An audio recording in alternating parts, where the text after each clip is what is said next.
The U.S. Air Force is looking at constructing, or rather retrofitting, current civilian runways in the Marianas for use in its divert operations. Essentially, they need an airfield in the Pacific that they can use as a divert location for humanitarian airlift in times of natural disasters. They want this divert airfield to be on U.S. soil.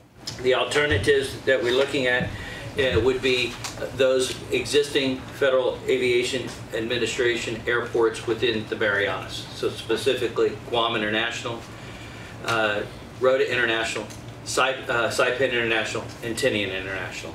The AB-1 Pat International Airport on Guam would at first glance be the easiest to convert into a divert runway for the Air Force because it has long enough runways and a lot of the support services that would be required. Rota International Airport is probably the least developed of the three of the alternatives. All right, Rota International Airport has a short runway. The runway would have to be lengthened. There would be very few services. Services would have to be developed. Logistics would be one of the things would have to be developed there. The same goes for Tinian International Airport. The Tinian International Airport has a runway that could be expanded to the length needed. It has a taxiway, which the Rota International Airport does not have. Finally, the Saipan International Airport has two runways. It would have to be expanded.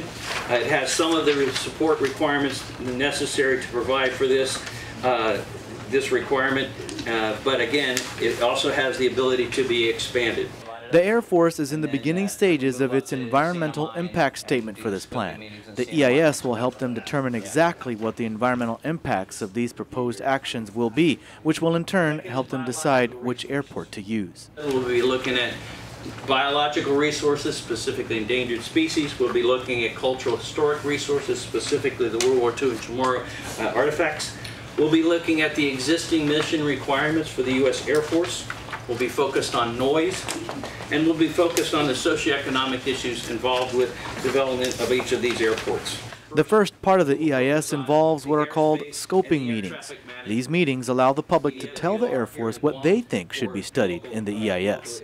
All scoping meetings will be held from 5:30 p.m. to 8:30 p.m. The first scoping meeting began tonight, Thursday the 13th, at the Barrigada Mayor's office.